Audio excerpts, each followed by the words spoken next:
So it's usually not until this afternoon when you have an opportunity to practice. People are like, man, it's hard to capture the emotion. I thought it was easy, and it's hard to capture that emotion. So you'll put it all together this afternoon and have an opportunity to practice really thinking about the categories and the levels of emotions.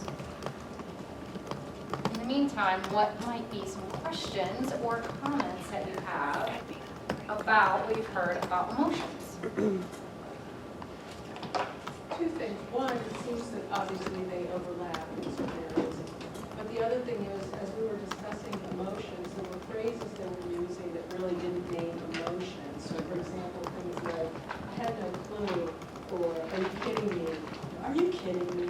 But it's not necessarily an emotion. It's not labeled an emotion.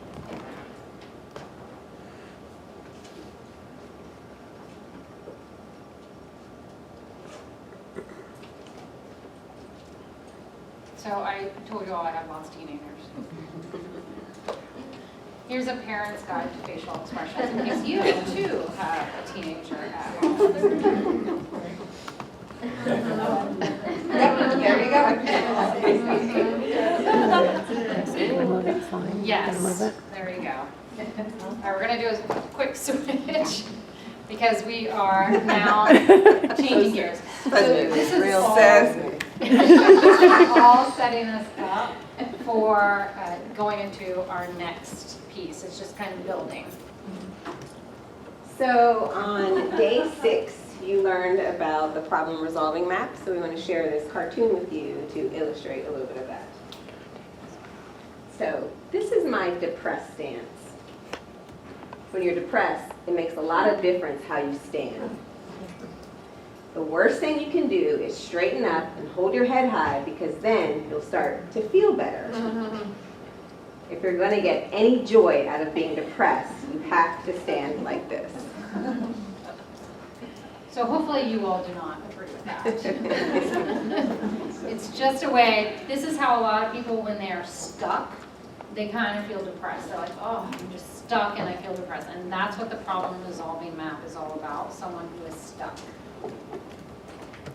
So take a moment to check in with your table group about what you're remembering about the problem resolving map on page 102.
Where are the beavers?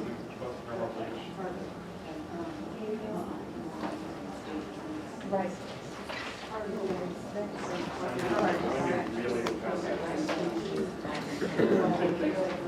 Right. So we're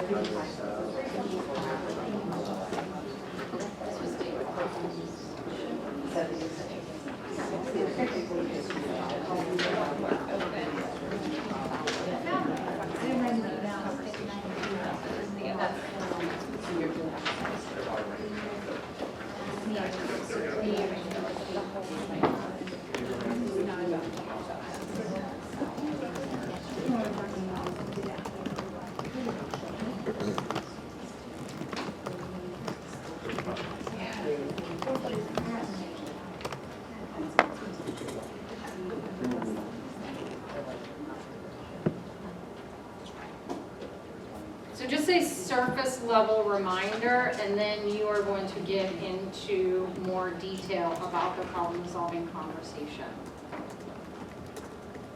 So someone is talking, they're frustrated, they're upset, they're stuck. You are going to honor the existing state. So that's emotion and content. And then you are going to frame the desired state. That's a goal that they have. They don't know what they want, they just know they don't want what they have.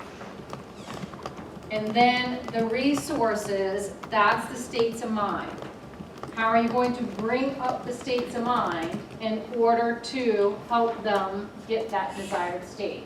And all of your questions that you ask are, and that's why the arrow is pointing here, all of the questions are in the desired state. There's no point of asking questions in the existing state. Then you're just keeping them there. So all the questions you ask are going to be in this desired state. So where you honor the existing state and frame the desired state is one part of the conversation, and then the resources is the second part of the conversation. So in a moment, you're going to have an opportunity to check in with your table group and have a conversation about what is it that you need when you're feeling stuck. So think about this question. What resources do you need in order to learn and solve problems when you're feeling stressed and stuck? Have a conversation at your table group and then we'll share out.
Because that's in the case, yeah. I mean, So it's the third part.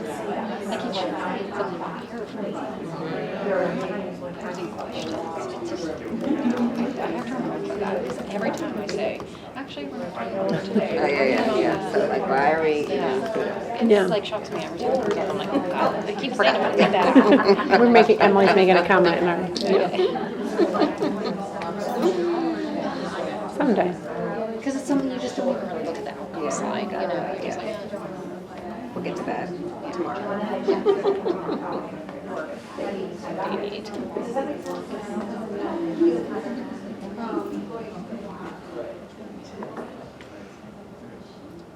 So what is it that you need when you're feeling stressed or stuck? What is it that you need?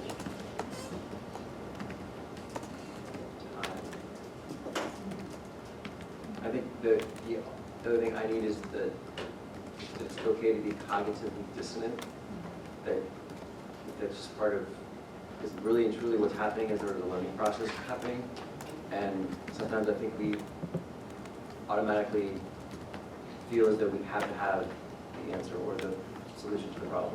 And that's actually, it's building your capacity when you're stressed, maybe not stressed, but when you're stuck. We talk a lot about that, when you guys are reading the research about that disequilibrium. It's okay not to have that right answer right away, but maybe you need time to grapple with it. That's basically what I was gonna say, you're kind of roiling in all of this, and then for somebody to be able to help you with that, you know, your existing state, or your anger, or whatever, just to be able to stop and say, yes, and then, now where do you need, where do I want to be? I want your kid to move to another state. Well, that's not, whatever it is, and then, okay, and then it lets you free your mind, okay, I know where I am, I know where I'm going, and then you can start to relax it, they can get some solutions.